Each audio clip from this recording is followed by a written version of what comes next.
Breaking news. The atmosphere behind the scenes for the Buffalo Bills is absolutely electric right now. Changes are being made, decisions are being shaken up, and the path to the next Super Bowl could be taking shape as we speak.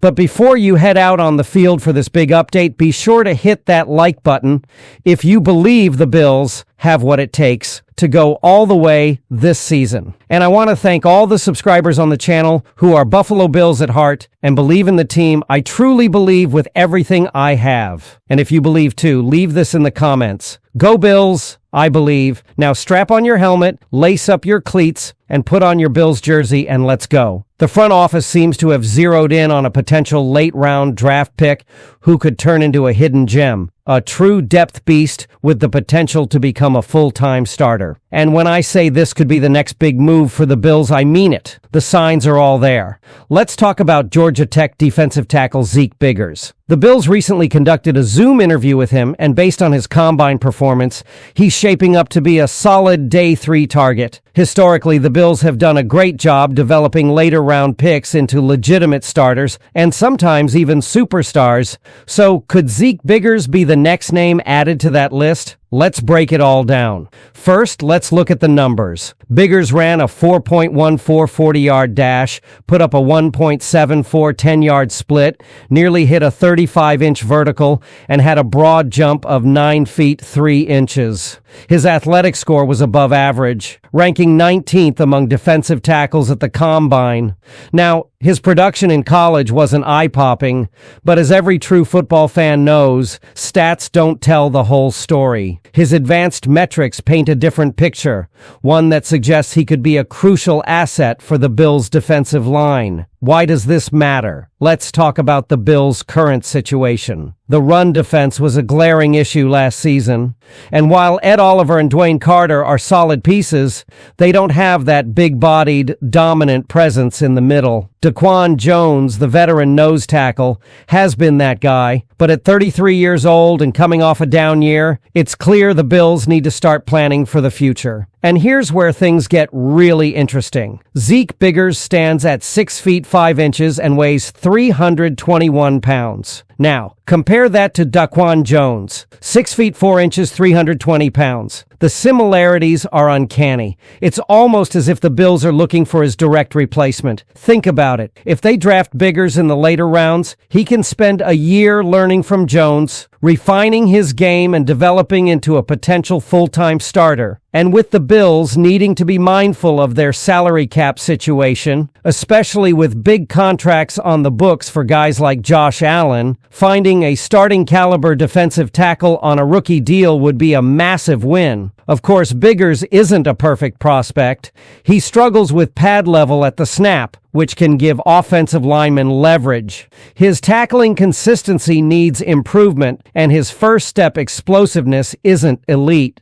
But let's be real, these are all areas that can be coached up. His natural size, arm length, and run-stuffing ability are the kind of traits you can't teach, and that's exactly what makes him so intriguing. One aspect that really stands out is his ability to disrupt passing lanes. The Bills were near the bottom of the league in batted passes last year, and adding a guy with Biggers' wingspan could help in that area. His length and instincts make him a potential weapon in the trenches, not just against the run, but also in pass-rushing situations.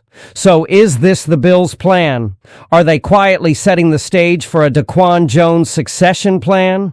The physical similarities, the timing of the interview, the need for depth at defensive tackle, it all adds up. If Biggers is available in the 6th or 7th round, this could be one of those under-the-radar picks that pays off in a big way. But I want to hear from you. Do you think Zeke Biggers is the right guy for the Bills to target on day 3 of the draft? And am I crazy for thinking this could be a direct move to replace Daquan Jones, or does it make total sense? Drop your thoughts in the comments, and let's get the conversation going. Also, don't forget to subscribe. We just passed 300 subscribers, and we're pushing for 400. Stay locked in here at Bills Digest for all your off-season coverage. Draft season is heating up, and you won't want to miss a thing. Now, let's take this a step further. If the Bills do pull the trigger on Zeke Biggers in the later rounds, What exactly does that mean for the defensive line rotation heading into the 2024 season? Because if you look at how Sean McDermott and Brandon Beane have structured this defense over the years, there's a clear philosophy in place. They love versatile defensive linemen who can rotate in and out, keeping fresh legs in the trenches. And Biggers fits that mold perfectly. Let's talk about his role if he lands in Buffalo. The first thing to note is that Daquan Jones isn't going anywhere just yet. The Bills would likely use Biggers in a limited rotational role as a rookie, giving him snaps in specific run-stopping situations while he learns the finer points of NFL technique. McDermott has a history of easing defensive linemen into the system rather than throwing them into the fire immediately. Just look at how they handled Gregory Rousseau or even Ed Oliver in their early years. They weren't full-time starters from day one, but they were given time to develop into impact players. But here's where it gets really exciting. Imagine a defensive line package where you've got Biggers lining up next to Ed Oliver, with Greg Rousseau and Von Miller coming off the edge. That's a scary combination. You'd have Oliver's explosiveness, Rousseau's length, Miller's pass rushing expertise, and Biggers' ability to clog up running lanes. It could be exactly what the Bills need to take their defense to another level. Another thing that makes this pick make sense is the Bills' history of finding value in later rounds. We've seen it before, whether it's Matt Milano in the 5th round, Gabe Davis in the 4th, or even Taron Johnson in the 4th. Buffalo has a knack for finding talent where other teams might overlook it. If they see something in Biggers that fits their scheme, it wouldn't be surprising to see him turn into a legitimate contributor sooner rather than later. Now, what are the potential roadblocks? We talked about his pad level and tackling inconsistencies, but another factor to consider is how he adapts to NFL conditioning. College football is one thing, but stepping onto an NFL field and competing against the best defensive linemen in the world is a different challenge. He'll need to improve his lower body drive and overall power generation to truly hold up against top-tier interior linemen. The good news? Strength and conditioning programs in the NFL are elite, and the Bills have done a great job developing defensive talent in recent years. There's also the question of how much the Bills are willing to invest in their defensive line. They've already got significant money tied up in Ed Oliver and Von Miller, and with other positions, like wide receiver and defensive line, being areas of need in the draft, they might decide to prioritize other spots instead of taking a defensive tackle in the later rounds. But if Biggers is sitting there in the 6th or 7th round, and the Bills see him as a long-term answer at nose tackle, it could be too good of a value to pass up. So, here's the big question. Is Zeke Biggers the future at defensive tackle for the Buffalo Bills? The potential is there. The physical attributes are there. The opportunity to learn behind a veteran like Daquan Jones is there. It all comes down to whether or not Buffalo sees him as a fit for their system and believes they can develop him into a starter down the road. But what do you think? Would you be excited if the Bills drafted Zeke Biggers? Do you see him as a true successor to Daquan Jones? Or is he more of a rotational depth piece? Drop your comments below. I want to hear from you. And if you haven't already, hit that subscribe button. We're growing fast here at Bills Digest, and you won't want to miss any of our draft coverage as we get closer to the big day. Now, let's consider the long-term implications of this move. If Zeke Biggers